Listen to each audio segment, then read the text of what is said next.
everyone. Welcome back to another episode of College Sucks. I'm your host, David Samantha Davidson, a student affairs professional who has been in college most of my life.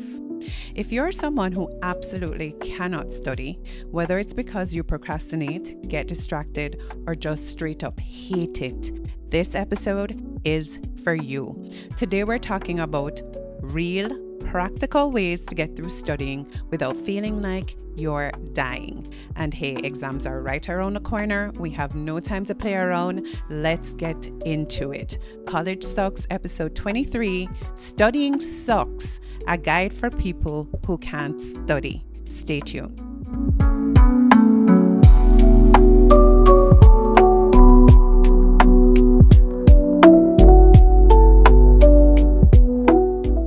So before I get into the tips, let's talk about why studying feels impossible for you or why it's so difficult, right? Just know a lot of people struggle to study. I used to be one of them. And there are a couple of reasons for this. Some people just really can't get into it, or they genuinely don't know what studying is. So if you're one of those, let's just name it, get it out of the way, and see what we can do to work on that. So the first reason why you may not be interested in studying, let's be so for real, it is boring.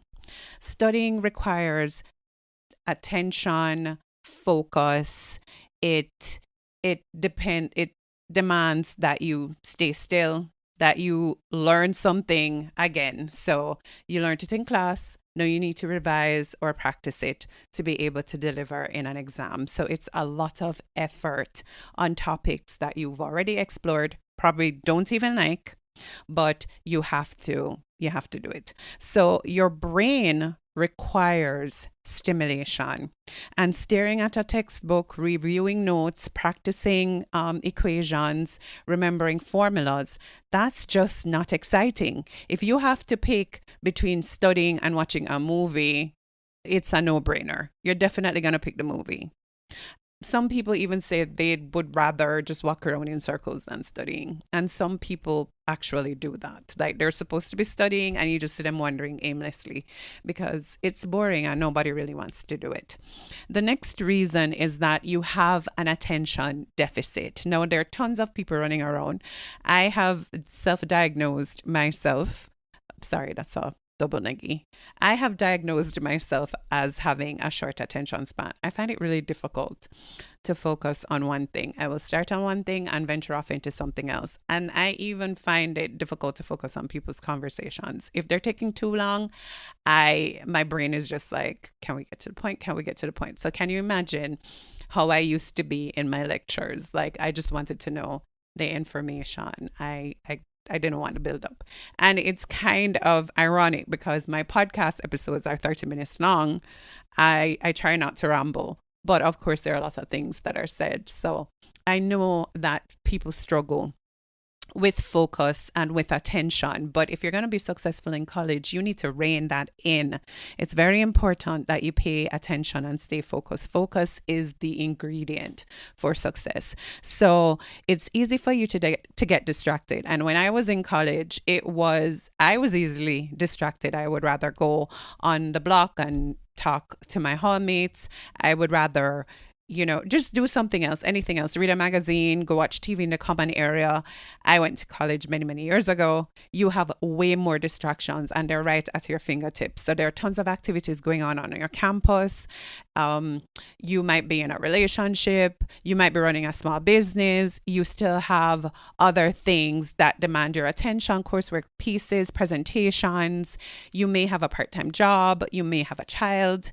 There's just so many things pulling at you, and then there's your phone that's in your hand that you can just find constant stimulation and joy in. I mean, there are just so many distractions out there. So it's really hard for you to stay focused. And even sometimes it's the small things. It could be a crumb on your desk, a spot that won't come off your nails, something on your clothes, like the smallest thing, the slightest thing. I tease students sometimes and I'm like, oh, the breeze just blew. and your attention has shifted because we live in a world where we are constantly stimulated in short form videos, reels, that kind of thing. Our attention is grabbed and released. So having to focus on something for a repeated and structured and long period is just not something that we're into. Another reason why studying is so difficult for us is the overwhelm. Now, some semesters are heavier than others. I know if you're at the University of the West Indies, you do 10 courses for the year, depending on what program you're in. So I can speak about the kind of degree I did. That has not changed. When I was there, you could take 6 courses in a semester and then 4 in the other, and probably audit some courses. No, you need special permission to do more than 5 because you are literally reading for your degree and there's a lot of work. In teacher training colleges, you may have between 6 to 8 courses per semester. And so there's so many items to focus on, all right? And you are running through content areas. So you might be doing a course that's a gen ed, and you might be doing one that's an elective, and you might be doing one that's specific to you. So your brain is all over the place. So overwhelm is part of the reason why people resist studying. There is so much going on.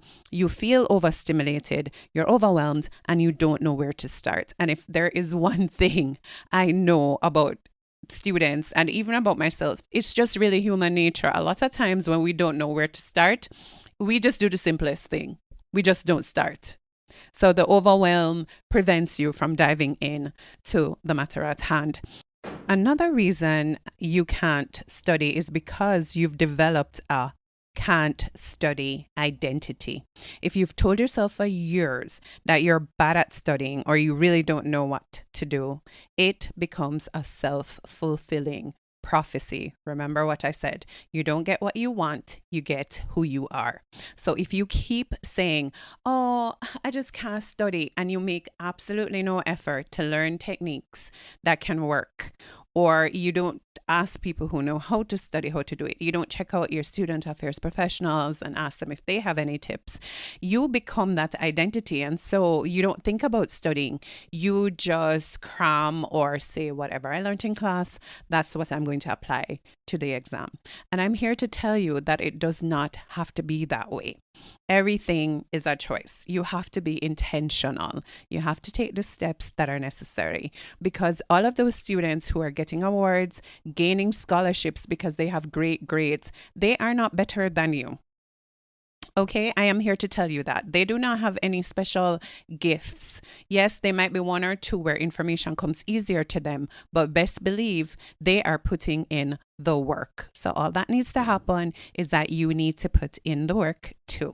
And I am here as your trusted guide to give you some tips to ensure that you are successful over this exam period. So let's get into it. So I have 7 tips for you. Yes, lucky number 7. I'm not big on numerology, but hey, 7.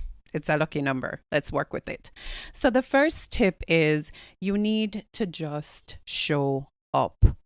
As basic as that sounds, it's a low pressure item. Instead of telling yourself, I must study for 3 hours, I need to study for 4 hours, you need to set the bar low. This is the only time we're setting the bar low.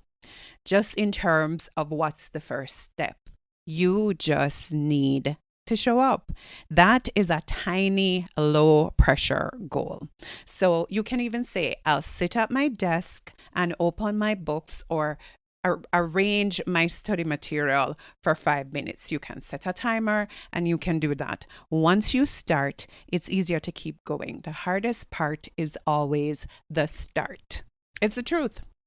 So just make sure that you show up for yourself. So that's my first tip. The next tip is you need to make studying less miserable, especially if you don't like it.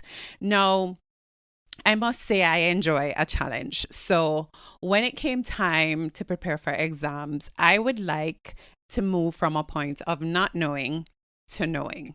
Okay? I'm weird in that way. And there are a lot of people who are like that. So weird people unite.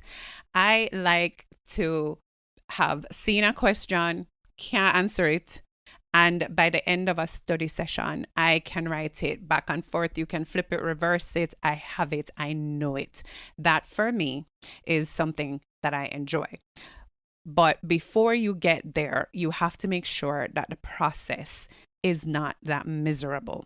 So if traditional studying, which is reviewing notes, writing notes from memory to see how much you know, or reading chapters, watching like whatever, if those methods don't really work for you, think of new ones. So you can try recording your notes. And when I went to university, you'd probably have to record it in one of those little microphones. But now you have your cell phone and you could just read your notes to yourself, hearing it back in your own voice. Some people don't like the sound of their own voice. I'm okay with mine, so that works for me. Or you could break down, if you're in a study group, you could break tasks down. So somebody could be responsible for making the flashcards and somebody could be responsible for recording the notes. So you can record notes and listen to them while you're doing your chores and before bed. Now, there's something that says that when you listen to things in your sleep, that it enters your subconscious, so subliminal messaging, and it sticks more. So that's something to consider. Another thing that you can do is study with a friend. Now, woe be unto you if you don't have any friends. I don't know how many times I'm going to stress that you can't be in college without friends. You need friends. And just know that misery loves a company. So if you have a classmate or a friend who also does not enjoy studying, you could try studying together, just to be encouraging to each other. And just even sitting in the same space, studies have shown that just by sitting in the same space with somebody who is being productive, you become at least 20 to 30% more productive. Another thing that you can do is use a whiteboard or just basically write out things. So practicing past papers, the art of writing does something to your brain, like things lodge in your memory more. Just even though the tactile task of writing, it really helps. Now, if you're not the biggest fan of your own voice, you can also talk it out as opposed to recording it. So if you have a friend who misses a lot of classes and so they miss a lot of content, that can be actually beneficial to you because in teaching them, you're going to absorb the information a little bit better. So talk it out with a friend, talk to yourself, answer the questions verbally so it sticks in your memory. Tip number 3 is to trick your brain. Now, a lot of things that we want to do, there is very little incentive to do it. These are tasks that must be done, life admin, studying, that type of thing. Sometimes you have to use techniques to trick your brain into doing what needs to be done. And one of my favorite ways to trick my brain is using the Pomodoro technique. Now, I'm going to explain briefly what the Pomodoro technique is in this podcast, but I have a whole podcast dedicated to that, episode 13. So just go look it up if you want to delve deeper and really learn how it works. But on the short, the Pomodoro technique can be a game changer for you if you have a short attention span, and that's the majority of people. So here's how it works. You set a timer for 25 minutes and focus on studying. Take a 5-minute break, scroll. I really don't encourage scrolling, but I'm realistic. You can scroll, you can stretch. Most definitely make sure you hydrate. And if you're hungry, have a little snack.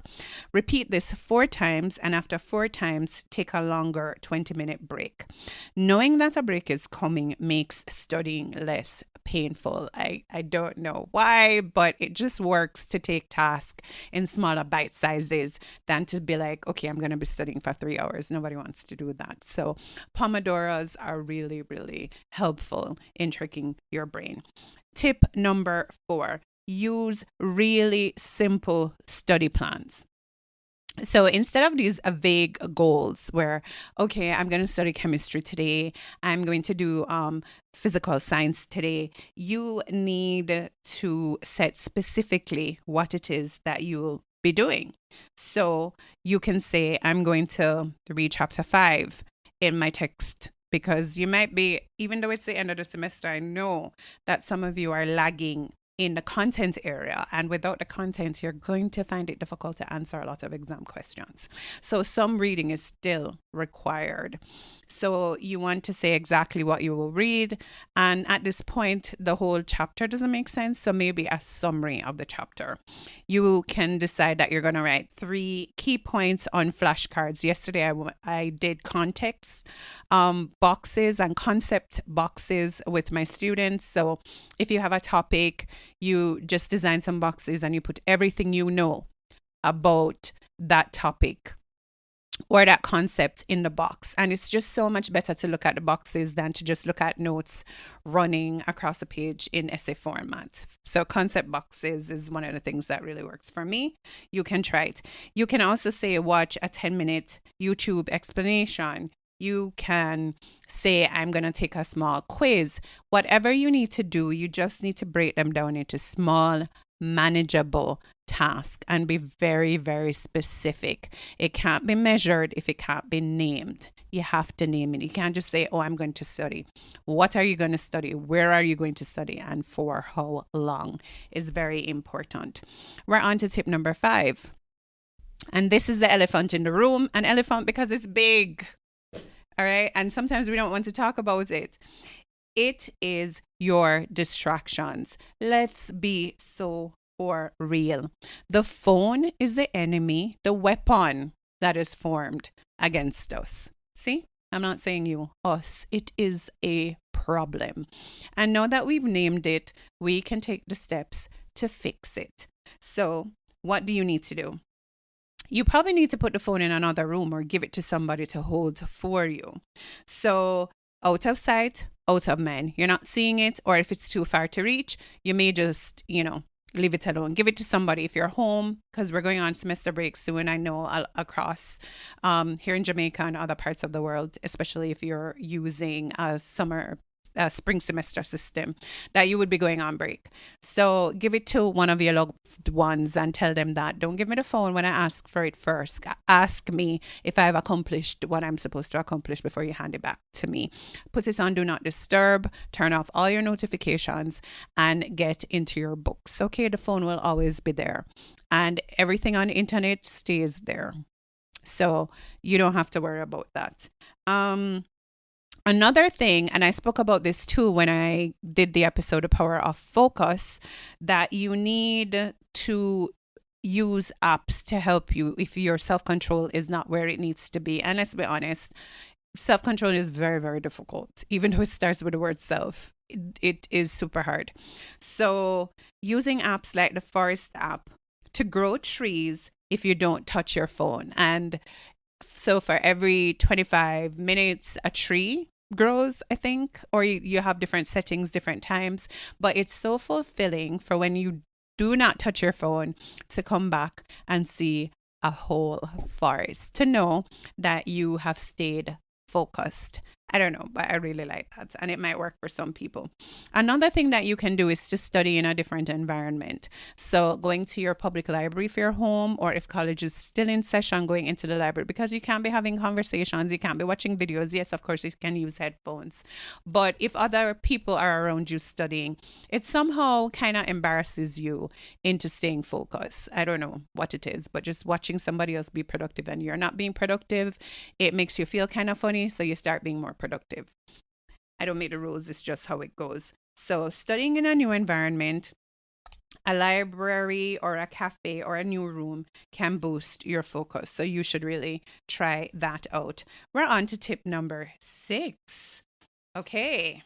And I have them written down. That's why you're hearing paper. There's nothing wrong with that. So if you hate reading, and this is an area that bothers me personally, and I have to understand that I like reading, so I kind of can't understand people who don't like to read, because books open up the world to you. You're not going to be able to learn everything through experience. So books really help you. And then in college, you have to be reading material.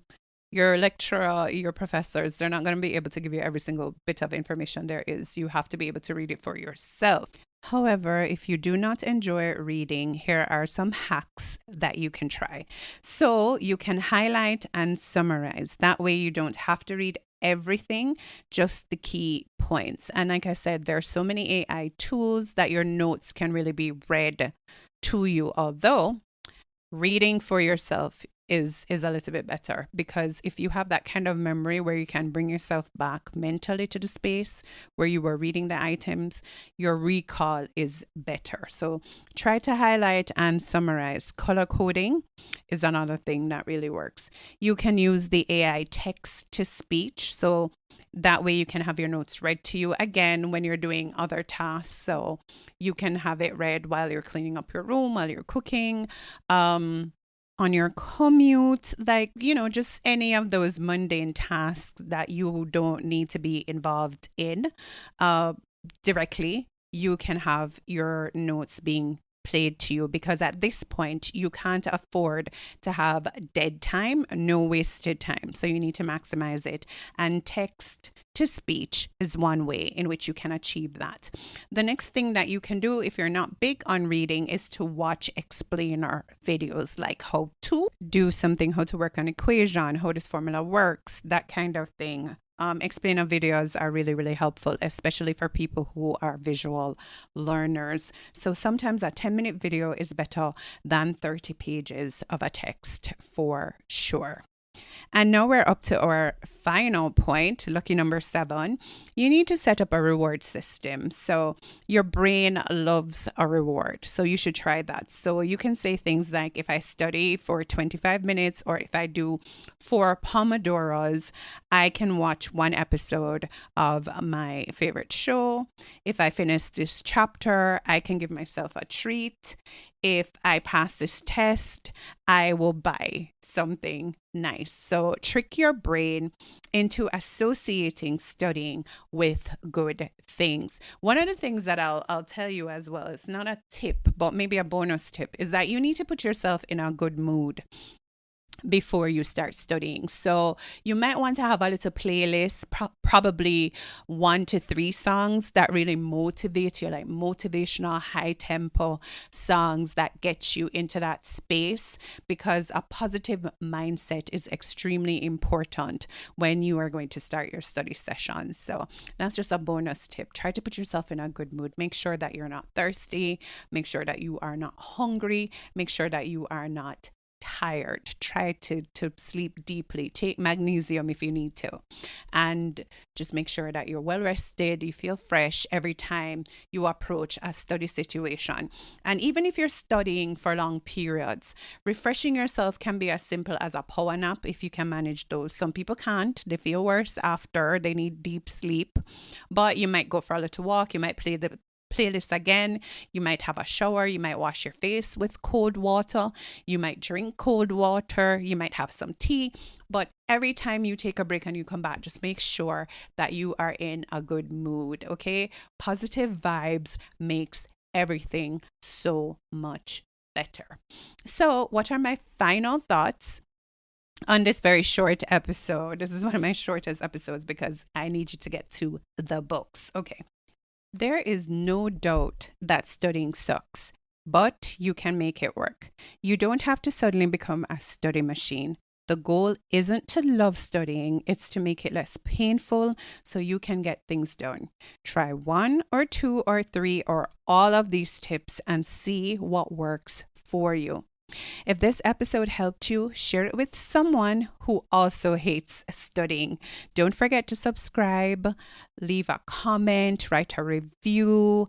If you're listening on Apple, give me some stars. Please help your girl out. So until next time, remember, college sucks, but failing sucks even more. Go study. Bye.